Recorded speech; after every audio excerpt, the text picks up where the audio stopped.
Following remarks are related to a research project which is still in development. They should be understood as exploratory and provisional in nature.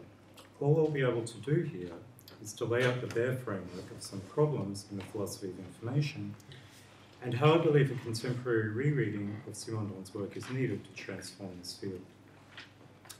Gilbert Simondon writes in On the Mode of Existence of Technical Objects that the notion of information is most suitable for accomplishing the integration of culture with technical reality. In this, Simondon stands at odds with the mainstream of the continental philosophical tradition, in which information has frequently been critiqued as implicated in an impoverishment of meaning and value. Moreover, even those philosophers who have taken much from Simondon and have led to the resurgence of his popularity today, such as Gilles Deleuze and Bernard Stiegler, have chosen to give the notion of information a predominantly negative meaning, opposing it to knowledge and to richer understandings of language. This is remarkable insofar as information is arguably the central concept in Simondon's work, the one which bridges the many strands of his research and is key to both ontogenesis and techniques. And this concept is indeed key to the cultural project outlined in Du Mode, where Simondon claims, for example, and I quote, that philosophical thought will not be able to grasp the sense of coupling between man and machine unless it manages to elucidate the true relation that exists between form and information. There are plenty of reasons today, from a multitude of perspectives, why we might be sceptical of the ways in which Simondon poses both the problems and solutions of technical culture. To gloss some of these reasons very briefly, let me just suggest that post-Marxists will be unhappy with the way that Simondon poses the problem in terms of a classical structure of alienation, with a gap arising from a prior unity and the need to close it. The post-structuralists will be unhappy with the evaluative emphasis he gives to structure and form, despite his allowance of metastability and the chance event. And the post-humanists will be unhappy with the clear separation of the human being and the machine, and of his allocation to the former of a mediating role between machines as transformer between information and forms. I do not intend to take up any such details here, but rather to assert that what still rings true about Simondon's project is nevertheless the feeling that we are not comfortably at home in our technical culture, if not because of some alienation, then at least because we are subjected to such constant processes of change. What further rings true, I wish to argue, is precisely Simondon's emphasis on and renovation of the notion of information as an appropriate way to critically respond to this feeling. Culturally speaking, the concept of information has a role in shaping the information society, just as the information technologies themselves do, since it regulates how we interface with these technologies, what we do with them, and how we live with them. As Simondon suggests, philosophy must play an essential role in the cultural politics of technical society. Contemporary philosophy of information, it seems to me, is largely polarized between two extremes regarding the optimism one should hold out to the information society and two corresponding understandings of how information should be understood in relation to language and to meaning or significance in general. I'll briefly sketch out this polarized field by presenting Martin Heidegger as exemplary of one pole and Luciano Floridi of the other. I'll then suggest that Simondon, the first true philosopher of information, as Andrew Iliadis calls him, might usefully be reread today to intervene in this polarized field in a highly productive way.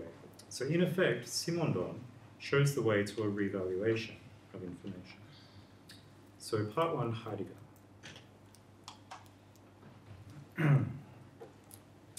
Heidegger's criticisms of information and cybernetics might be seen as leading towards those of many other continental philosophers, such as Merleau-Ponty, Lyotard, Baudrillard, Virilio, Deleuze, Stiegler, and so on. Heidegger sees information, and here of course we're talking about the technical sense of information, which appeared formally in 1948 with Claude Shannon's A Mathematical Theory of Communication, and around the same time with Norbert Wiener and other proponents of cybernetics, as an exemplary manifestation of the essence of technology, and he characterizes it as a form of nihilism in the context of his broad ontological critique of modernity. Heidegger was one of the major forces shaping the linguistic turn in philosophy, and his interventions had a massive and defining effect on the way that language and information have been framed in much subsequent continental philosophy. We can see both at work in his paper The Way to Language, which was presented in 1959 at the same seminar where Carl Friedrich von Weizsäcker had already presented a talk entitled Language as Information. Here Heidegger develops his ontological conception of language as saying, sagen, highlighting its capacity not just to communicate, but to determine the fundamental way in which beings appear to us, as well as the way in which we appear to ourselves. It is of course well known that for Heidegger the essence of technology is Gestell, the enframing of beings, which makes everything appear as Bestand, resources or standing reserve, to be put to use in the modern project of mastery and control through rational calculation and ordering. For Heidegger, information is the appearance of Gestell in language. It is the calculative orderability of saying. He explains, and here I quote, speech is challenged to correspond to the ubiquitous orderability of what is present. Speech, when posed in this fashion, becomes information. It informs itself concerning itself in order to establish securely, by means of information theories, its own procedure. In framing, the essence of modern technology that holds sway everywhere ordains for itself a formalized language, that kind of informing by virtue of which man is moulded and adjusted into the technical calculative creature, a process by which step by step he surrenders his natural language.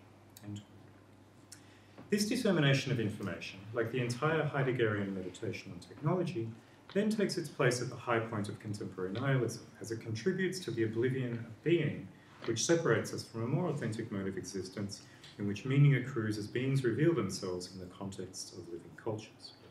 Part 2, Fluidity. In the Anglophone world, the fortunes of the concept of information have fared much better with philosophers. Over the last 20 years or so, a significant number of such philosophers have increasingly become interested in information, and most notably, Oxford philosopher Luciano Floridi's work has catalysed a new field called philosophy of information. In strong contrast to what we've just seen with Heidegger, Floridi and others working in the Anglo-American analytic tradition have typically embraced information positively, Floridi even proclaiming it as the basis of a new philosophia prima.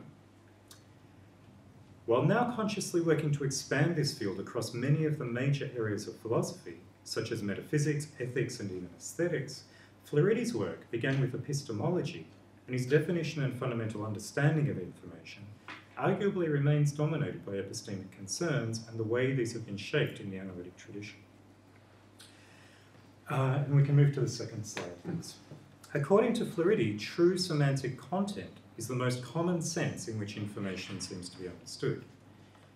He notes that, and I quote, philosophical analyses usually adopt a propositional orientation and an epistemic outlook, endorsing, often implicitly, the prevalence or centrality of factual information. They tend to base their analyses on cases such as Paris is the capital of France, or the Bodleian Library is in Oxford. Floridi proposes that semantic information can be understood as meaningful data, and suggesting that this is based on an industry-standard working model in various areas of information science, specifies the general definition of information, or GDI, in terms of data plus meaning, as follows. Sigma is an instance of information understood as semantic content if and only if 1. Sigma consists of one or more data, 2. The data in sigma are well-formed, and 3. The well-formed data in sigma are meaningful. Semantic information may be instructional, such as directives in a user's manual, or factual. Factual information may be ascribed truth values, and Floridi develops and defends a definition of factual semantic information as well-formed, meaningful, and truthful data. Now, the difference in value accorded information in the analytic and continental traditions, I suggest, may be traced back to the different forms of the linguistic term, which it took in these different traditions, and even further to a difference at the origin of the divide regarding the question of the transcendental. Simplifying a highly complex matter greatly, we might gloss this difference by saying that while Husserl accepted transcendental reasoning as essential, believing that modes of givenness shape the given as we receive it, Frege rejected it, believing thoughts are grasped by our minds in a process as mysterious as it is irrelevant to the objectivity of the thoughts themselves and the reality they refer to. At the origin of analytic philosophy, other major figures, such as Russell and Moore, rejected Kant's arguments for transcendental idealism in favour of a common sense empiricism, asserting that the mind adds nothing to the world it experiences. These different attitudes towards the transcendental then play into the views of language developed in the two traditions. For the analytics, language is simply a means of grasping independently existing facts, while for the continentals, it has a transcendental role to play in the constitution of those facts themselves, and not just facts, we might add, but values. In the philosophers I've presented as emblematic of the two traditions, information is understood in essentially the same way, as an abstract idealization of linguistic expression, but the value accorded to it is diametrically opposed in these traditions. For the analytics, this abstraction is a virtue because, as formalization, it grasps thought in a clear and distinct manner. For the continentals, this same feature is seen as a reductive impoverishment of the transcendental ontological function of language, which is far better exemplified in poetry. In simplified schematic form, such as the tension of forces in the current broad field of philosophy of information. Now, it seems to me that each of these approaches to information is valuable, but significantly flawed. Heidegger and other continentals mentioned above tend to capture something which rings very true about the effects on culture of informational ideologies and the applications of information technologies in the spirit of calculative efficiency. Yet their technical understanding of information theory often seems inadequate, and their critiques often rely on Wiener's popularization of cybernetics, the human use of human beings, which introduced some confusions by conflating amount of information with amount of meaning. The main problem here is that the difference between the engineering sense of information, Shannon's theory of signal transmission, and the semantic meaning, or what we understand as information when it is interpreted, a difference on which Shannon insisted, is obscure.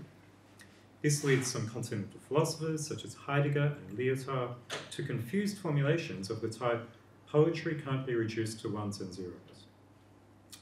And we can note that for the purposes of transmission in a digital communication system, it surely can be, as is demonstrated when a literature teacher uses PowerPoint to show a poem in her class. On the other hand, the analytic conception of information seems too restricted to explain how information is profoundly changing our world. Flaherty seems in some sense to be according information an ontological function, since he's tending toward forms of post-human thought, suggesting that human beings might today better be understood as inforgs, or informational organisms, and understanding our broad contemporary reality as an infosphere. Yet his definition of information remains essentially linguistic, semantic, and epistemological, and does not allow us to see how information could have an ontological function at a basic level. So part 3 is Simondon. And we can move to the next slide, maybe. Thanks. In relation to the debate that we've just seen, the great significance of Simondon is that he provides a theory of information which is alternative to both, and which goes a long way towards addressing the inadequacies of each. For him, information is not simply linguistic or semantic, it is ontological, or more accurately, ontogenetic. It thus has a broader function than both sides of the current debate suggest. This allows it to act as a corrective to both, avoiding the exclusively critical role that the concept has for most continental philosophers, as well as the narrowly epistemic definitions it is received in analytic philosophy. Compounding the fact that many of those influenced by Simondon have ignored his concept of information, when it has been given attention, it has often been presented as completely different to, and even at odds with, the concept as it is usually understood in a technical sense, that is, primarily as the mathematical theory of communication, or MTC, which Shannon developed. Andrew Iliadis is one recent commentator who has argued strongly for the complementarity of these models, and indeed, despite his frequent pointing to the limits of the MTC model, Simondon is very clear about this compatibility in a footnote to L'Individuation, when first introducing his own idea of information. And Simondon writes here, this affirmation, that is, of information as the formula of individuation, does not lead us to contest the validity of the quantitative theories of information and the measurements of complexity, but it supposes a fundamental state, that of the pre-individual being, prior to any duality of the sender and of the receiver, and therefore to any transmitted message. It is not the source of information that remains of this fundamental state in the classic sense of information transmitted as a message, but the primordial condition without which there is no effect of information, and therefore no information. The metastability of the receiver, whether it be technical being or a living individual. We can call this information primary information, end quote. Jean-Hugues Barthélemy writes that this note by Simondon is of a fundamental importance because it helps dispel the misunderstanding that persisted for a long time in France in regards to the Simondonian conception of information. Recently, both Andrew Iliadis and Youkui have pointed to the importance of reconsidering the continuities between Simondon and cybernetics, especially to later and lesser well-known representatives of this tradition, such as Donald Mackay. Iliadis argues that the way to understand Simondon's conception of information is to see it as answering to problems raised yet not adequately answered in cybernetics concerning the plurality of types of information and its semantic dimension in particular. In concordance with Simondon's note quoted above, we may distinguish between primary information, which is Simondon's original notion, and secondary information, that of signal transmission, focused on by Shannon and much of cybernetics. Simondon explains his own conception of information with a good degree of clarity in the essay Amplification in Information Processes, which he presented at the conference he organised at Weilmore in 1962 on the concept of information in contemporary science. Here we read the following. And he writes, "To be or not to be information does not depend solely on the internal characteristics of a structure. Information is not a thing, but the operation of a thing arriving in a system and producing a transformation in it. Information cannot define itself outside of this transformative act of incidence and the operation of reception. The local reality, the receiver, is modified in its becoming by the incident reality, and it is this modification of the local reality by the incident reality that is the function of information." Simondon's primary information is what he describes as the formula of individuation. It has a fundamental role in his general theory of ontogenesis, where it describes the transformation that takes place through the resolution of disparate orders of reality. It is a general theory of transformation, and it is called information because it is the process through which things take form. Certain formed things are then capable of transmitting data through channels in ways modelled by MTC. Iliadis notes that while the MTC model works with closed systems, Simondonian information works in open systems and concerns transformations between different types of information. While MTC explains the transmission of signals by which poetry can be stored, transmitted, and displayed within a digital system, and only that, Simondon's primary information can be applied to the process by which poetry is interpreted as meaningful for a reader. Indeed, Simondon uses the term signification to characterize the way that primary information produces transformation in a system. Seeing Simondon's primary information and MTC or secondary information as compatible, and Simondon's work in cybernetics as largely compatible rather than at odds, is crucial for the cultural project outlines in Du Mot, because it allows us to see the entire world of information technologies not as fundamentally alienating or alienated from general processes of ontogenesis, but as fundamentally continuous with them. In other words, while the cultural project needs to transform our understanding of information, it does not need to abolish or set itself drastically at odds with the understanding of information in engineering and computer science. To conclude, I suggest that Simondon's theory of information, to a large extent, avoids the Heideggerian critique because it reintroduces the ontological dimension, and also because it allows us to distinguish between the types of information, primary and secondary, that are conflated in such critiques. This ontological dimension also allows a broadening of the semantic definitions of information in the analytic tradition, which remain tied to an epistemic and linguistic model. Barthélemy notes that Simondon's work on information yields a program rather than a complete theory. It is towards such a complete theory that philosophical work still needs to be done. We must strive towards an understanding of information that is robust and supple enough to supply both the cultural project of reform Simondon sought and the critical capacity to articulate the cultural problems associated with information that so many others have rightly seen in the contemporary world. Today, a revaluation of information is vital. We must be able to think its genetic and transformative power as a positive valence at the same time as we continue to think its implication in the vexed problems bound up with technoscience and capital. Grappling with Simondon's work is essential for such a revaluation in the contemporary cultural context.